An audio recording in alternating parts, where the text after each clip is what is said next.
अस्सलाम वालेकुम class, hope you all are doing great. आज का हमारा टॉपिक है सरफेस टेंशन और हम डिस्कस करेंगे सरफेस टेंशन की एप्लीकेशंस। तो सरफेस टेंशन देख लेते हैं पहले कि क्या होता है। Surface tension is the tendency of the surface of a liquid that allows it to resist an external force. क्या होता है? इट इज द टेंडेंसी, सलाहियत होती है ऑफ द सरफेस, सतह की, ऑफ अ लिक्विड, एक लिक्विड की, दैट अलाउज, जो उसको इस काबिल बनाती है, टू रेजिस्ट, कि वो मज़ाहमत कर सके, ऑफ एन एक्सटर्नल फोर्स, बाहर से आने वाली किसी कुव्वत की। अब जो लास्ट टाइम हमने कोहेसिव और एडहेसिव फोर्सेस डिस्कस की थी, जिसमें हमने कहा कोहेसिव फोर्सेस जो होती हैं those are the forces between the same molecules, और जो एडहेसिव फोर्सेस होती हैं ये डिफरेंट मॉलिक्यूल्स के दरमियान होती हैं, सॉलिड और लिक्विड के दरमियान होती हैं। तो वो जो कोहेसिव और एडहेसिव फोर्सेस थी उनका बहुत इंपॉर्टेंट रोल है सरफेस टेंशन के फिनोमिना में, सरफेस टेंशन के प्रोसेस में। तो किस तरह इन्वॉल्व होती है? कहते हैं the cohesive forces among the liquid molecules are responsible for the phenomena of surface tension. Surface tension के फिनोमेना के लिए जो जिम्मेदार है चीज, वो कोहेसिव फोर्सेस हैं जो कि सेम मॉलिक्यूल्स के दरमियान होती हैं। किस तरह? जैसे हम ये वाली डायग्राम देखते हैं, इस डायग्राम में क्या है कि ये वाटर मॉलिक्यूल्स दिखाए हुए हैं, ठीक है, और ये इनके दरमियान फोर्सेस दिखाई हुई हैं। कौन सी फोर्सेस? Cohesive forces. अब आप देख रहे हैं इस पूरी डायग्राम में सबसे ज़्यादा फोर्सेस जो हैं वो सरफेस के ऊपर उन्होंने शो की हुई हैं। जो सतह होती है इसके ऊपर सबसे ज़्यादा फोर्सेस होती हैं, और ये कौन सी होती हैं? ये कोहेसिव फोर्सेस होती हैं। और नीचे लिखा हुआ है कि surface tension, molecules at the surface form stronger bonds, कि सरफेस के ऊपर, सतह के ऊपर जो मॉलिक्यूल्स होते हैं उनकी आपस में बॉन्डिंग ज़्यादा स्ट्रॉन्ग होती है।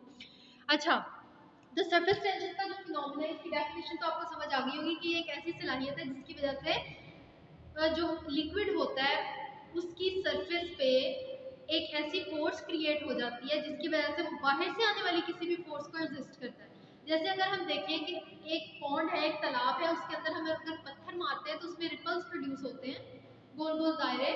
वो आपने देखा हुआ होगा, अक्सर करते भी होंगे आप लोग। तो क्या होता है कि वो जो रिपल्स प्रोड्यूस होते हैं वो सरफेस टेंशन की वजह से होते हैं, क्योंकि बाहर से आने वाली कुव्वत की वो मज़ाहमत कर रहा है, तो वो कोशिश करते हैं कि बाहर से कोई भी चीज़ अंदर एंटर ना हो। तो उसकी वजह से क्या होता है कि जब हम एक पत्थर अंदर मारते हैं तो वो पानी जब साइड्स पे होता है तो वो सारी रिपल्स प्रोड्यूस करता है, ठीक है। तो उसके बाद उन्होंने लिखा हुआ है सेकंड पैराग्राफ में, surface tension is the reason, surface tension ही वजह है किस चीज़ की? वाई, क्यों rain drops and drops of oils are spherical in shape. Rain drops जो बारिश के कतरे होते हैं और जो ऑयल के ड्रॉप्स होते हैं वो स्फेरिकल मतलब राउंड क्यों होते हैं, गोल क्यों होते हैं? वो सरफेस टेंशन की वजह से होते हैं। वो कह रहे हैं क्यों होते हैं? बारिश जब ऊपर से गिरती है तो वो शीट की तरह क्यों नहीं आती, वो ड्रॉप्स की फॉर्म में क्यों होती है? सरफेस टेंशन की वजह से। क्योंकि जो रेन ड्रॉप्स गिर रहे होते हैं तो उन पर एक इनवर्ड फोर्स लग रही होती है। वो जो इनवर्ड फोर्स होती है, अब यूं अगर बारिश का ड्रॉप आएगा, इनवर्ड फोर्स लग रही है, मतलब सारी कुव्वत को अंदर की तरफ खींचेगी, तो वो क्या करेगा? वो एक ड्रॉप बना देगा, ठीक है। अगर यूं भी होगा, सारी फोर्सेस अंदर की तरफ लग रही हैं, तो वो उसको इकट्ठा करके ड्रॉप बना देंगी। तो वो रेन ड्रॉप जो है वो स्फेरिकल शेप में नीचे गिरता है। और ये जो है फोर्सेस इनके दरमियान होती हैं, ये कौन सी फोर्स होती हैं? ये कोहेसिव फोर्सेस होती हैं, क्योंकि ये वाटर मॉलिक्यूल्स के दरमियान होती हैं, ठीक है। कोहेसिव फोर्स की वजह से ऐसा होता है। उसके बाद उन्होंने कहा है कि surface tension also allows plant to move water and dissolve nutrients from their roots to their leaves, जड़ों से लेके पत्तों तक जो पानी और न्यूट्रिएंट्स जाते हैं वो भी सरफेस टेंशन के फिनोमिना की वजह से जाते हैं। अब सरफेस टेंशन का फिनोमिना किस तरह इन्वॉल्व होगा? बेसिकली इन्वॉल्व होती है इसमें कोहेसिव और एडहेसिव फोर्सेस। आपने जाइलम फ्लोएम का नाम तो सुना होगा, मैट्रिक में अगर पढ़ के आए हैं। तो पौधों में जो खुराक जाती है, ये पानी जाता है, पानी जब जाता है रूट से, जड़ों से लेके पत्तों तक, तो वो जाता है जाइलम के जरिए, और जो खुराक जाती है वो जाती है फ्लोएम के जरिए। अगर हम पानी की बात करें कि पानी जड़ों से पत्तों तक मूव कर रहा है, तो वो कैसे मूव कर रहा है? वो जाइलम के जरिए मूव कर रहा है। तो उस जाइलम के अंदर जब वाटर के मॉलिक्यूल्स हैं तो वो एक दूसरे से भी अटैच है। फॉर एग्जांपल ये वाटर के मॉलिक्यूल्स हैं, ये एक दूसरे से भी अटैच्ड है। तो एक दूसरे से अटैच किस वजह से है? ये एक दूसरे से अटैच है कोहेसिव फोर्सेस की वजह से। और इसके बरक्स क्या होता है? साथ साथ वो जाइलम में नीचे से ऊपर की तरफ मूव करें, तो ये जो जाइलम है, जाइलम के साथ इसकी कौन सी फोर्सेस है? एडहेसिव फोर्सेस हैं। तो मॉलिक्यूल्स की आपस में कोहेसिव फोर्सेस रूट से लीव्स की तरफ मूव करते करते जाइलम से जब मूव कर रहा है, तो जाइलम के साथ इसकी है एडहेसिव फोर्सेस। तो क्या हुआ, इन फोर्सेस की वजह से वो रूट से लीव्स तक जो है मूव करता है वाटर। तो ये तो हो गई इसकी डिटेल। तो इसमें से यहाँ से लेके यहाँ तक आपने इसको करना है सरफेस टेंशन को।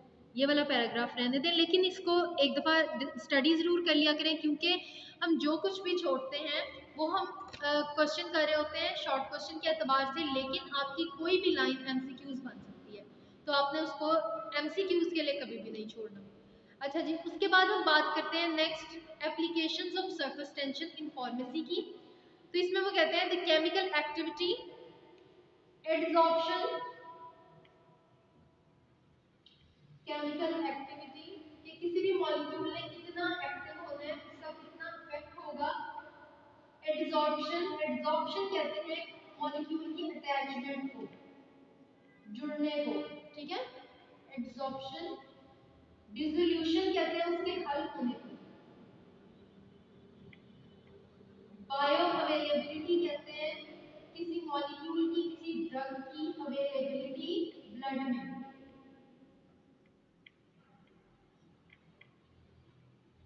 ठीक है, तो वो कहते हैं chemical activity, adsorption, dissolution and bioavailability of a drug में depend on the surface of the molecule. कि जो चारों फीचर्स हमने डिस्कस किए हैं ये डिपेंड करते हैं मॉलिक्यूल की सरफेस के ऊपर। अच्छा, सबसे पहली बात तो हम एप्लीकेशन किसी भी चीज़ की क्यों पढ़ते हैं। एप्लीकेशन हम इसलिए पढ़ते हैं, हमने सरफेस टेंशन की डेफिनेशन पढ़ ली, हमने आयनाइजेशन की डेफिनेशन पढ़ ली, हमने पीएच की डेफिनेशन पढ़ ली, बफर की डेफिनेशन पढ़ ली, लेकिन हमें कैसे पता चलेगा कि हमारी फार्मेसी में इसका क्या इस्तेमाल है। हम इस डेफिनेशन को आखिर पढ़ रहे हैं तो क्यों पढ़ रहे हैं, इसका क्या मकसद है, वो हमें बताती है इसकी एप्लीकेशन, कि इसका क्या काम है, क्या इस्तेमाल है हमारी फार्मेसी में। ठीक है, तो इसमें वो कहते हैं कि जितने भी फीचर्स हैं ये डिपेंड करते हैं मॉलिक्यूल की सरफेस पे, मॉलिक्यूल की सतह पे। तो आपने डेफिनेशन तो करनी है जी, एप्लीकेशन तो करनी है जी यहाँ तक, यहाँ तक, ठीक है, यहाँ से लेके यहाँ तक करनी है। अब हम इसको एक्सप्लेन करते हैं। केमिकल, हम ये बात करें ड्रग की, जब हम ड्रग को ले लेते हैं बॉडी में, ड्रग चली गई, ठीक है, तो बॉडी में ड्रग जाती है तो उसकी केमिकल एक्टिविटी जो है, मतलब उसका इफेक्ट, उसका असर, वो भी डिपेंड कर रहा है उसकी सरफेस पे।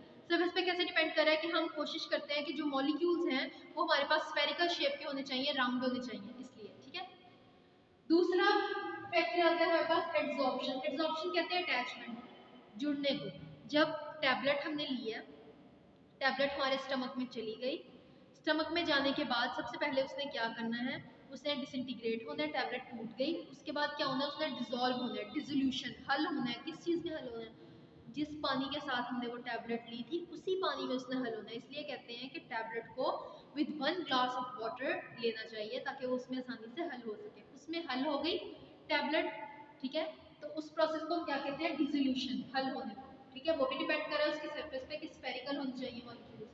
उस डिसोल्यूशन के बाद क्या होता है, एडसॉर्प्शन का प्रोसेस आता है, अटैचमेंट का प्रोसेस आता है, ये वाला। इसमें क्या होता है कि वो जो मॉलिक्यूल्स होते हैं वो अटैच हो रहे होते हैं स्टमक की वॉल के साथ, मैदे की दीवारों के साथ, और फिर वहां से उसने कहाँ जाना होता है, ब्लड में जाना होता है। ब्लड स्ट्रीम में जाएगी तो पूरी बॉडी में जाएगी। कैसे भाई, हम सर दर्द की टैबलेट लेते हैं तो वो हमारे सर तक कैसे पहुंच जाती है, कभी सोचा?